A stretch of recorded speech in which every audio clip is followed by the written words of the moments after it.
이번 시간에도 소비자의 변화와 관련된 마지막 파트, 소비 트렌드의 변화에 우리가 연도별 트렌드는 다 살펴봤어요. 지난 시간까지.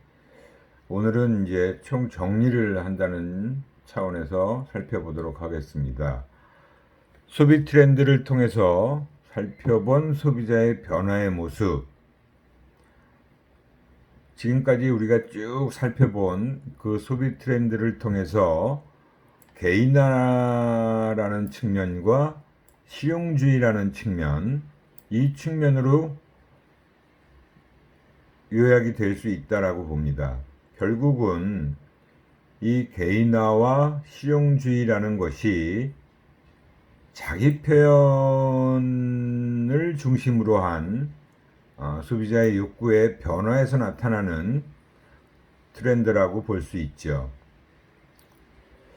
우리 한국의 소비자들은 전통적으로 체면, 명분, 공동체 의식이 강해서 소비에 있어서도 타인을 의식하고 또 타인들이 인정하지 않는 제품에 대해서는 지갑을 잘 열지 않았었어요.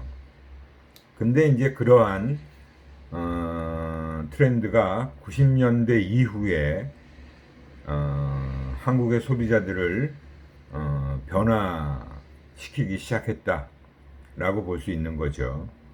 이러한 변화의 중심에는 바로 개인화와 실용주의라는 두 축이 트렌드로 나타났으며, 이 두 축의 밑바닥에는 자기 표현이라는 욕구가 깔려 있다라고 볼 수 있습니다.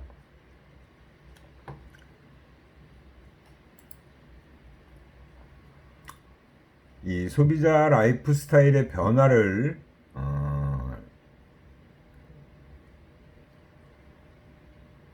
연도별로 보면 새로운 유형의 소비자 집단들이 나타나서 그런 트렌드를 보인 집단들을 흔히 무슨 족이라고 하는 그런 표현으로 우리가 많이 부르곤 했어요.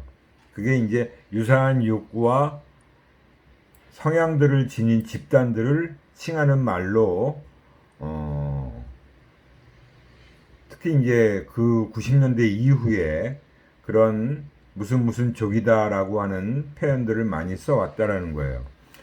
이러한 배경을 살펴보면 우리 인간의 새로운 욕구나 성향이라는 것이 다양한 표현 방식을 취하게 되는데, 트렌드가 되기 위해서는 한 사람만의 욕구만으로 되는 건 아니죠. 그래서 한 사람의 욕구나 성향이 다른 사람들의 동의를 얻어야 된다라고 하는 거예요. 그리고 고립을 목적으로 하는 트렌드조차도 그 고립에 대한 사회적 인정 또는 수용의 절차를 거쳐야 그게 가능해진다라고 볼 수 있습니다. 그래서 그 유대를 통해 나타난 인간적 욕구를 바탕으로 모여들게 되고, 그러니까 비슷한 그런 성향, 욕구를 보이는 사람들끼리 뭉치게 되죠. 그래서 서로 의견을 교환하게 되는 것이다 라고 볼 수 있고요. 그래서 사람들이 특정 욕구와 성향으로 모이게 되면 하나의 집단적 유사성을 나타내게 되고, 또 이런 유사성을 기반으로 해서 형성된 집단을 무슨 족이라고 칭하기 시작했다라고 보시면 돼요.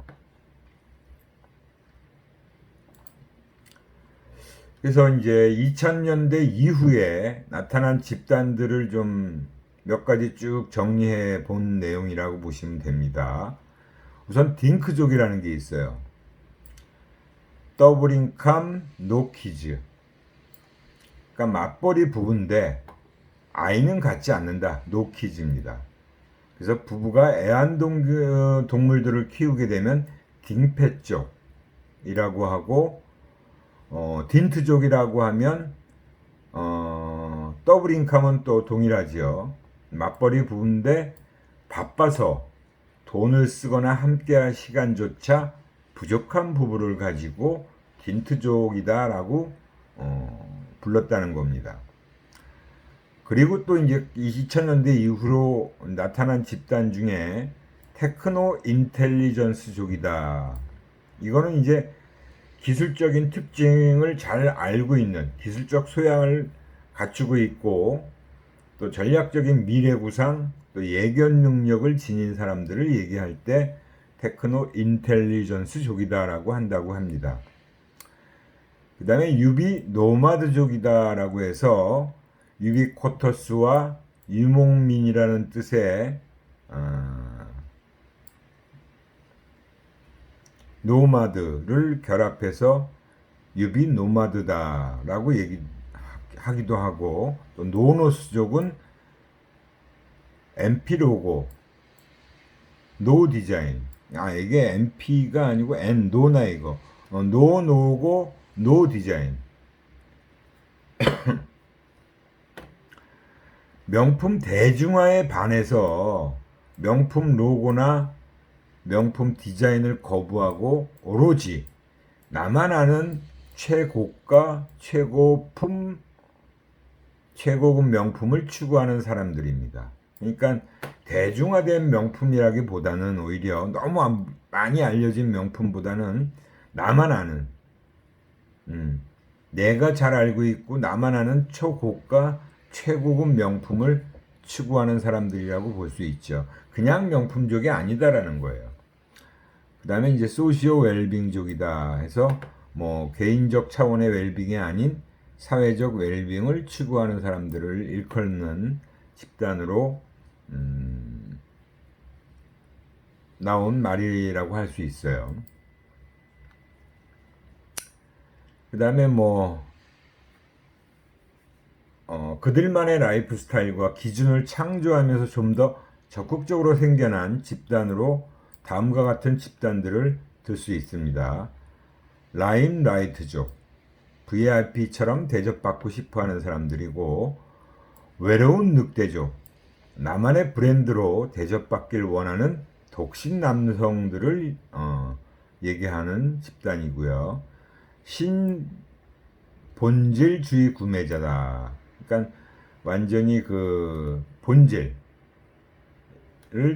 추구하는데 이제 새로운, 그래서 대학생과 직장 초년생들처럼 현재 소비 능력은 크지 않지만 앞으로 잠재 소비 능력은 상당한 구매자들을 일컫는 집단이고요.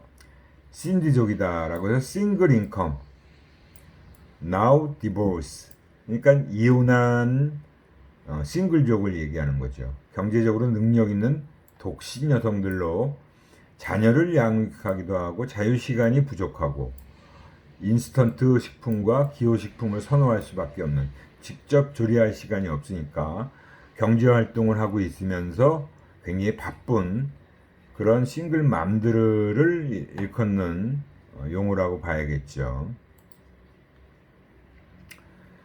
그 다음에 이제 뭐 새로운 가족 형태가 새로운 집단으로 등장하기 시작했는데, 뭐 20대 결혼하는 남녀를 찾아보기가 어려워졌고, 점점 결혼 연령 자체가 높아지고, 또 초산의 연령대도 높아져서 자녀를 30대 중후반에나 출산하는, 자녀를 더 이상 낳지 않는 부모들도 많아졌지요. 또 급증하는 이혼율로 인해서 혼자 아이를 키우는 어머니나 아버지도 증가하게 됐습니다. 그래서 이런 새로운 가족의 유형들을 칭하는 그런 집단들로 많이 나타났어요. 론네스터,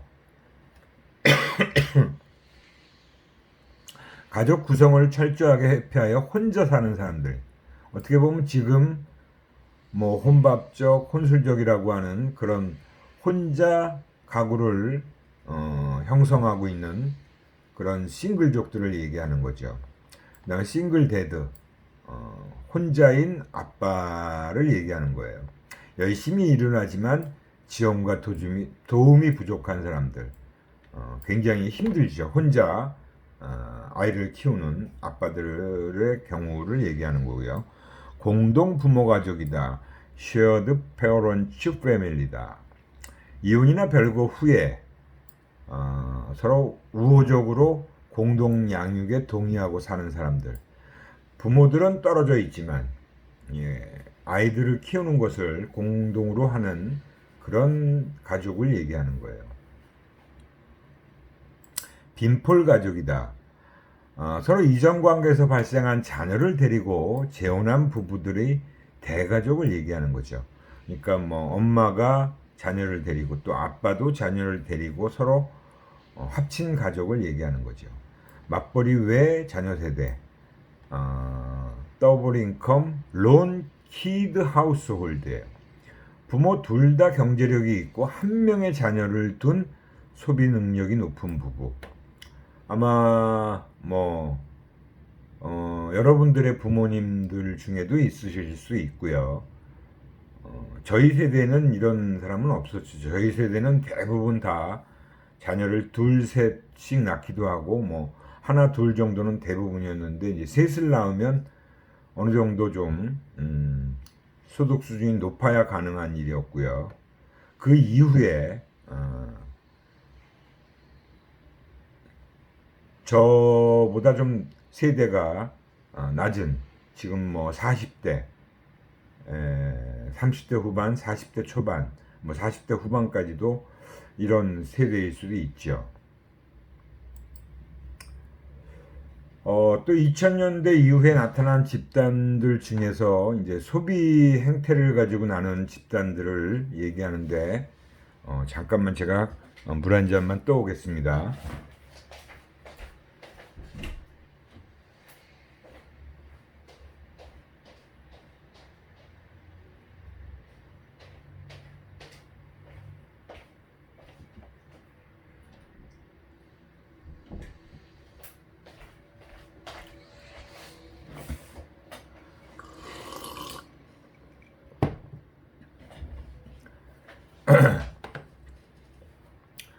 트라이슈머라고 하는 거는 트라이와 컨슈머의 합성어예요.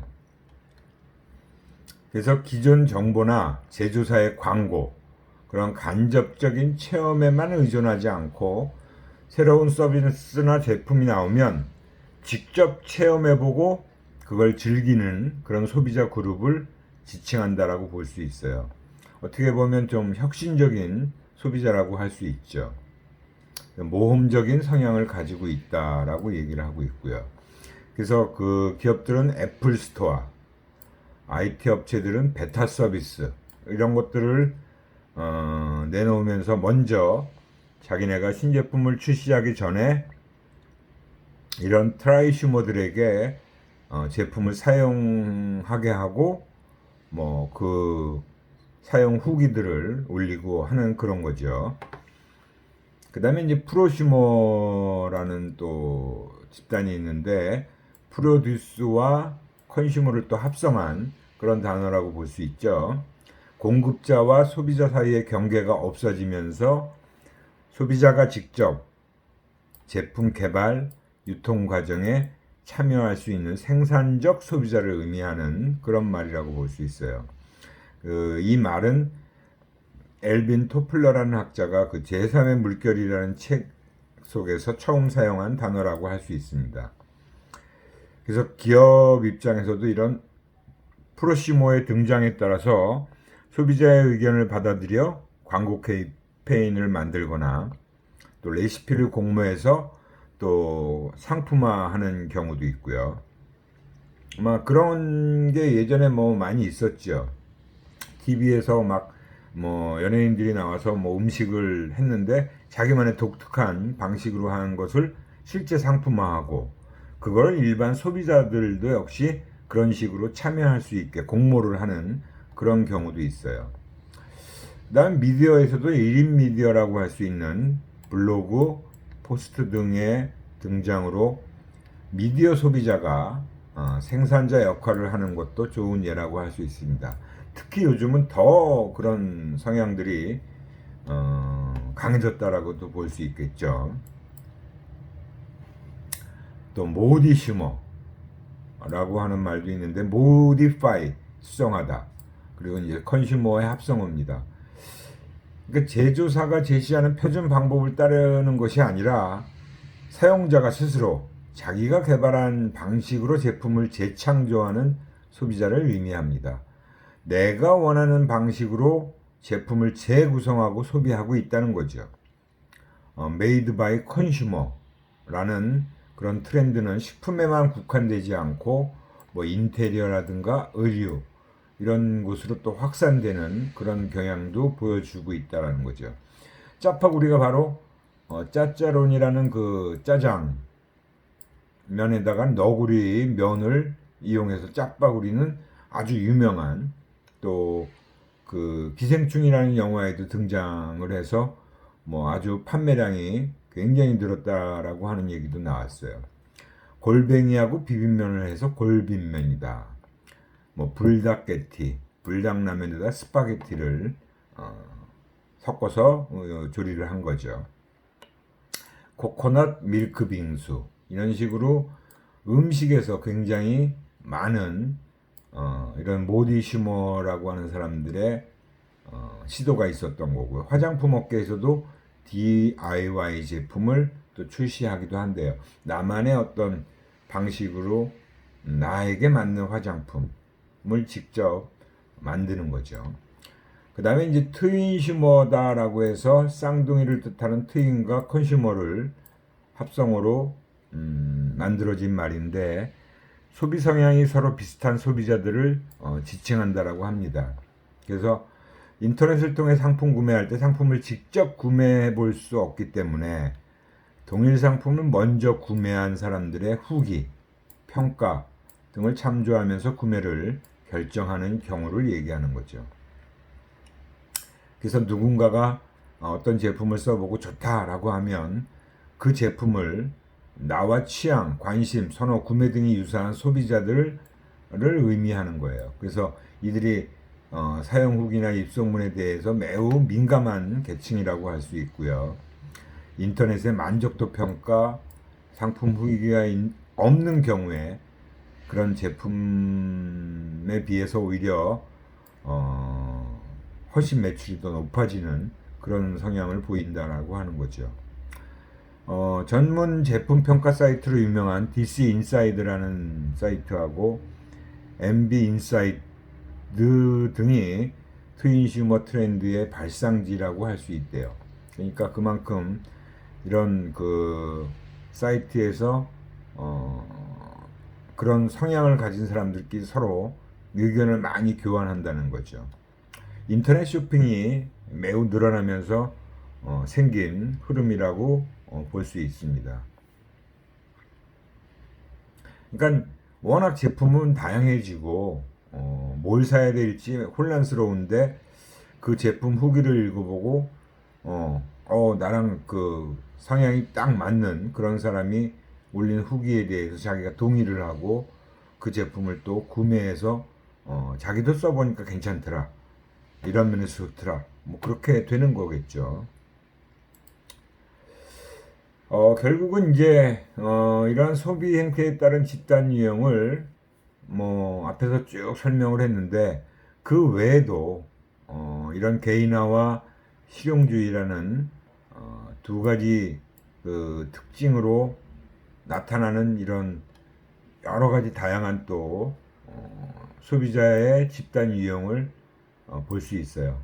뭐 트레저 헌터다, 프로시머는 앞에서 설명했고요. 네오시머, 그다음에 크리시머, 큐레이터 소비. 큐레이터는 화가들처럼 그 미술관에서 그 미술관과 관련된 업무를 보는 사람들 큐레이터라고 하잖아요.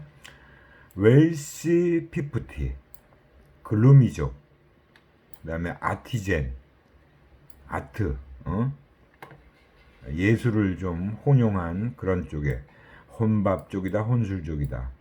쇼루밍족, 역쇼루밍족, 큐레이션 커머스.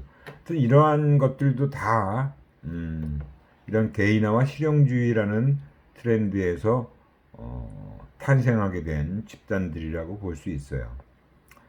그만큼 이러한 집단들에 대한 새로운 유형들의 탄생이 굉장히 활발해진 거죠. 예전에 비해서. 점점 소비자들이 능동적으로 또 적극적으로 소비에 대해서 관여하고 있다라고 볼 수 있는 현상이라고 봐요. 스마트 시대를 맞아서 우리가 스마트 혁명이다라는 말을 많이 사용하고 있죠. 그래서 이 스마트 혁명으로 인한 변화의 양상도 2010년도 이후로는 굉장히 빠른 변화 속도를 보여주고 있어요. 스마트 혁명은 뭐냐? 개방형 네트워크 사회로의 진전 과정에서 나타나는 이전에 경험해보지 못했던 그런 변화를 스마트 혁명이다라고 얘기를 합니다.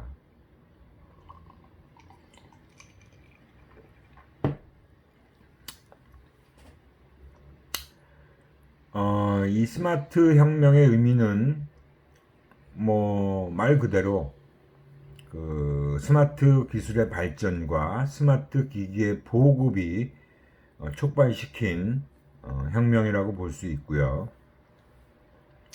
그 스마트한 사회의 성격은 바로 쌍방향 정보 유통, 개방성, 적응 불가능 속도, 창의성, 지식 기반 이런 5가지 정도로 성격을 규정짓고 있고요. 그에 따라서 분야별 시각 및 영향도 또 다르게 나타나고 있어요. 뭐 경제 산업 분야에서는 범위의 경제, 완전 경쟁 시장, 창의, 혁신이 중심이 된 그런 시대일 수 있고요. 그다음에 기업이나 경영 측면에서 보면 똑똑해진 소비자로의 시장 주권이 이동되어 가고 있다라고 볼 수 있고요. 사회문화적 측면에서는 개방, 참여 중심의 유연한 사회로의 진전이 이루어지고 있다. 거기에는 이제 개인주의가 가속화되고 있고 집단 지성이라는 것도 굉장히 중요해진 소비자들이 앞에서 우리가 살펴본 그런 무슨 족이다, 그 다음에 또 어떤 그런 그 블로그나 유튜브를 통해서 사람들이 자기와 같은 의견을 갖고 있는 사람들끼리 잘 뭉치게 되는 그런 집단지성이라는 것이 굉장히 중요해진 시대라고 볼 수 있어요. 근데 이제 프라이버시가 유출될 우려는 높아지고 있다라고 볼 수 있고요. 그다음에 뭐 정치 기술적인 측면에서도 이 스마트 혁명이 많은 변화를 이끌고 있다라는 것은 분명하다라고 볼 수 있습니다. 스마트 시대에 과연 무엇이 달라진 것인가? 뭐 여러분들은 지금 완전히 스마트 시대에 거의 뭐 주체가 되고 있죠. 물론 여러분들이 이 스마트 시대를 이끈 거는 아니지만 이 스마트 시대에 가장 그래도 여러분들이 빠르게 적용하고 있는 세대다라고 볼 수 있어요. 여러분들은 과연 지금 스마트 시대에서 스마트한 생활을 영위하고 있는가 하는 것을 한번 생각해 보시면 됩니다. 이 각종 그 전파들이 뭐 여기저기 속속들이 그죠? IoT라고 우리가 하는 거는 이미 벌써 오래전에 등장해서 우리 생활 깊숙이 파고들고 있고요. 인공지능이 그렇고 5G 시대라고 해서 지금 급속하게 휴대폰도 5G 폰으로 바뀌어가고 있어요. 작년, 올해 굉장히 많은 사람들이 5G 휴대폰에 이제 가입을 하고 있고 새로 나온 그 스마트폰들은 다 5G 폰으로 만들어지고 있는 거죠. 그 스마트 기기들을 정말 내가 주도적으로 사용해서 내가 내 생활에 적극적으로 활용을 하고 있는지 아니면 그냥 보고만 다른 사람들이 그렇게 잘 쓰고 잘 활용하는 거를 그냥 보고 저렇게 하는구나 라고만 생각하고 있는지 여러분들 주로 어떤 쪽에 해당되는지 여러분들 스스로 한번 잘 생각해 보시면 나는 과연 어떤가 라는 부분에 대해서 아마 판단이 쓰실 거예요.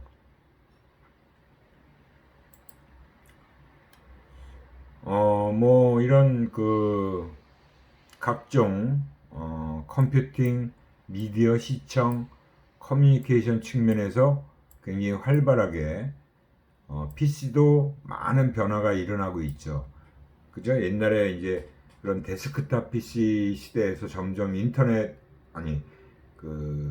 노트북을 많이들 갖고 다니고 이제는 태블릿도 굉장히 컴퓨터 성능을 발휘하고 있는 태블릿도 굉장히 많이 나오고 고가의 태블릿도 굉장히 많이 나오고 있습니다. 이번에 아마 신제품 삼성 갤럭시 탭 S7인가 뭐 저도 한번 제품은 봤는데 가격이 너무 세더라고요.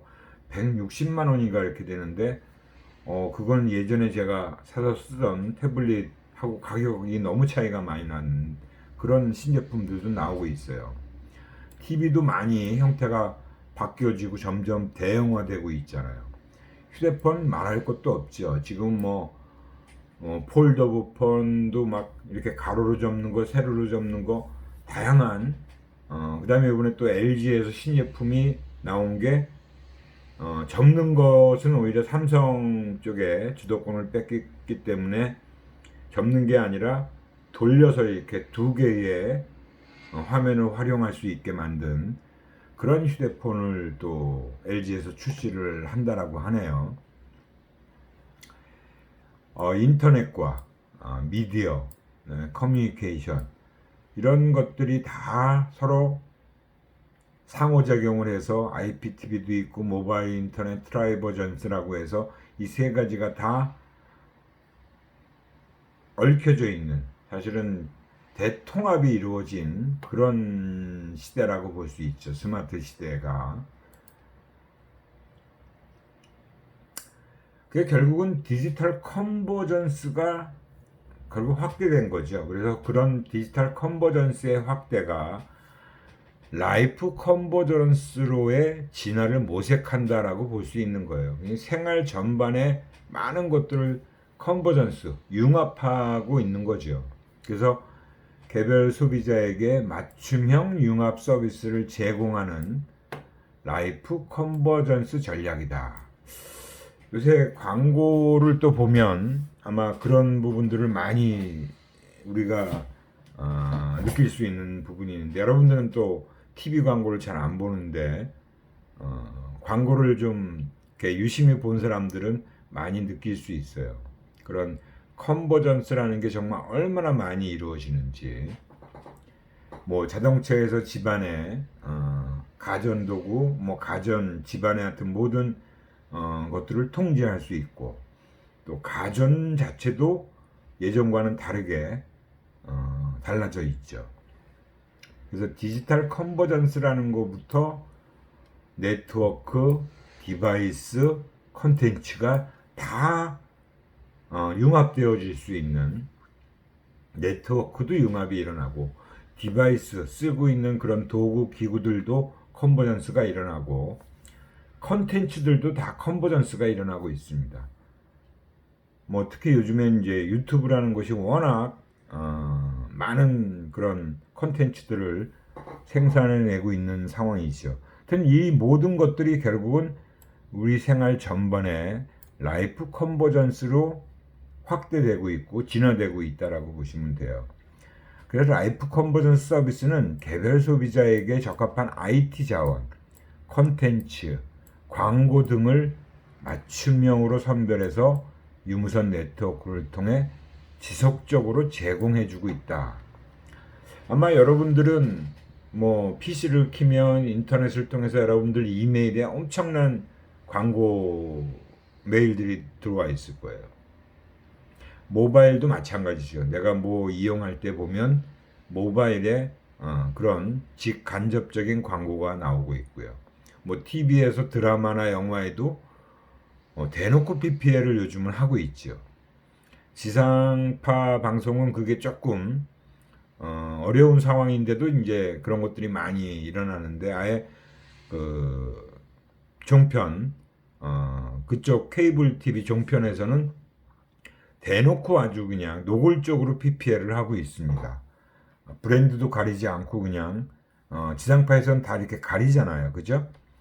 하여튼 뭐 그런 것들도 결국은 우리 생활 전반에 다 영향을 미치고 있는 라이프 컨버전스라고 할 수 있는 것들이에요. 그와 함께 또 소셜 네트워크 서비스라고 하는 SNS의 확산 또한 우리 삶에 아주 큰 영향을 미치고 있습니다. 그래서 소셜 미디어라는 용어가 등장을 했고요. 그 소셜 미디어의 핵심은 가치의 공동 창조 그리고 기술과 사회적 상호작용이다. 그래서 다양한 그 소셜 미디어 역할을 하는 것들이 많이 생겨나기도 하고 또 사라지기도 했어요. 사실 우리나라의 갑자기 또 생각이 안 나네. 여러분들 아실 거예요. 자기 개인 홈페이지를 만들어서 폐쇄형 홈페이지로 썼던 그게 사실 어떻게 보면 세계 최초의 소셜 네트워크 서비스의 시조인데 지금은 이제 사라지고 있는 상황이지요. 아무튼 이러한 그 소셜 미디어가 엄청나게 많이 확산이 되고 있다라고 할 수 있습니다. 이런 소셜 네트워크 서비스 확산이 가속화되고 있고 이메일에서 SNS로 서로 소통하는 방식이 변화하고 있다. 예전엔 이메일이 거의 대부분을 차지했잖아요. 그전 누구에게 뭐 소식을 알리거나 뭘 알리기 위해서는. 근데 요즘은 그냥 SNS가 직접 바로 그냥 가능해요. 이메일 보내서 뭐 답장 받고 답장 주고받고 이러면 시간이 걸려요. 그것도 이메일을 상대방이 열어봐야 되는데 SNS는 뭐 지금 리얼타임으로 바로 소통이 가능해진 거죠. 그래서 SNS 사용자가 이메일 사용자 수를 추월하고 그 위상도 오히려 확고해졌다. 그러니까 페이스북이 지금 전 지구상에 있는 모든 국가에서 이 페이스북을 이용하는 사람이 10억 명 이상이 되잖아요. 그죠? 이게 2010년도에 5억 명이었으니까 지금은 거의 10억 명이 넘어요. 페이스북은 구글이 오히려 인터넷 서비스 업체 중에서는 가장 독보적인 위치를 차지하고 있었는데 2009년 말부터 오히려 월간 방문자 수에서 구글을 제치고 페이스북이 지금 가장 앞서 있는 그런 SNS 서비스를 제공하고 있는 회사라고 볼 수 있습니다. 뭐 여러분들도 아마 이용하실 거고 저도 지금 페이스북은 이용을 하고 있어요. 이건 옛날 초창기 시절의 홈페이지의 모습이에요. 지금 많이 바뀌어 있죠. 그러니까 2004년도에 마크 주커버그라는 그 미국의 젊은 청년이었어요. 그 당시 대학생. 그 학생이 만든 어떻게 보면 장난기로 시작한 말 그대로 페이스북이에요. 얼굴을 볼 수 있는 사이트라고 보시면 돼요. 그래서 처음에는 그 하버드 대학의 여학생들 사진을 올려놓고 뭐 우리가 속된 말로 남학생들끼리 여학생들 얼굴에 그 뭐 미모를 평가하는 뭐 선호도를 평가하고 막 그런 사이트로 시작된 게 페이스북의 시작이라고 보시면 됩니다. 점점 이 페이스북을 이용하는 이용자들에게 이제 행복감을 주고 또 댓글을 달면서 행복을 느끼게 해준다라는 건데 물론 댓글이 좋은 댓글만 달리는 건 아니죠. 지금은 오히려 비판적이고 막 반대되는 사람들의 얘기도 많이 댓글로 달리고 있어요.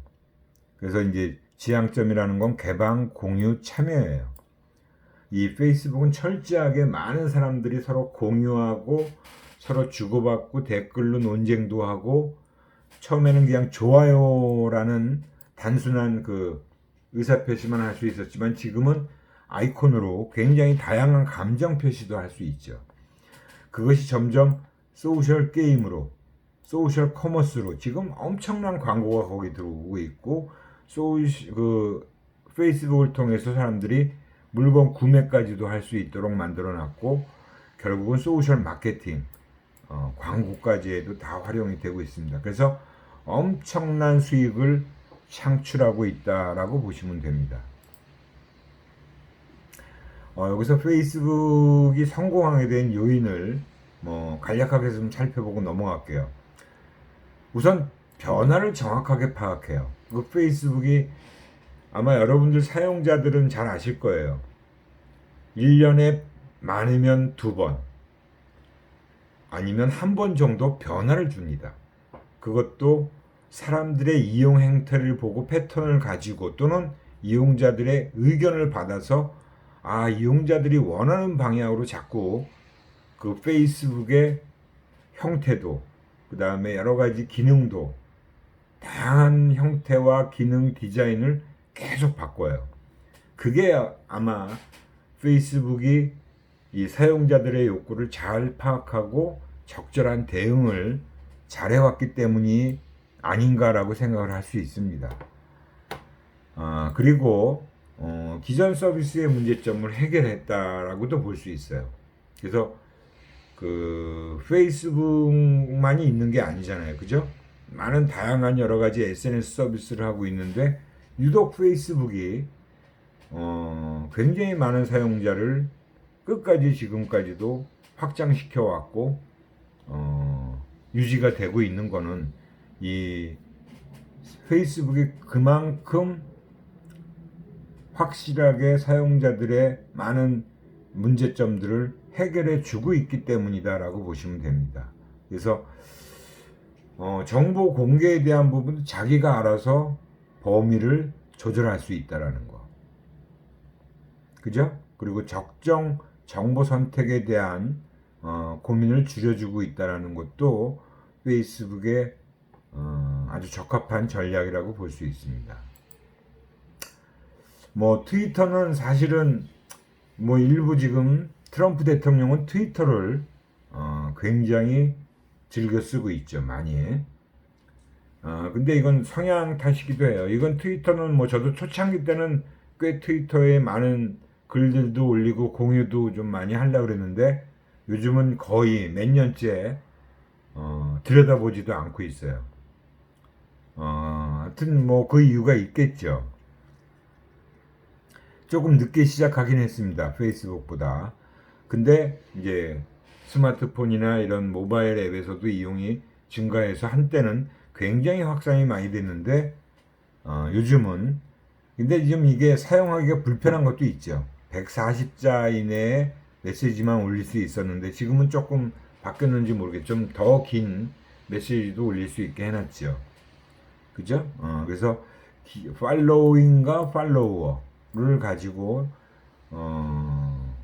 그 기존의 SNS의 친구와 같은, 내가 팔로우하는 사람과 나를 팔로잉하는 사람, 그 두 가지로 서로 연결이 돼 있는데, 근데 아무튼 저도 이용을 잘 안 하지만 대다수 많은 사람들이 요즘은 트위터는 거의 하지 않고 페이스북을 더 많이 하는 것 같다라는 것을 알 수 있습니다. 실제 사용 상황에서도 보면 결국은 이제 최근에 나타나고 있는 그 우리 지금 이 시대에서 흐름에서의 현상 중에 가장 큰 거는 바로 OG와 AI 시대인 거죠.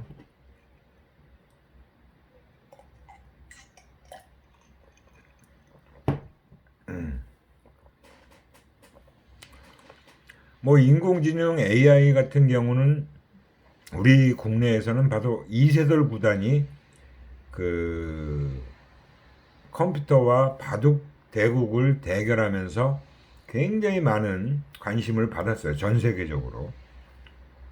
근데 결국은 이세돌 구단이 한 판만 이기고 나머지 세 판인가 네 판은 다 내리졌잖아요. 그래서 이 인공지능이라는 게 이렇게 강력한 학습 기능을 하는구나, 그런 얘기가 많이 이제 등장을 했어요.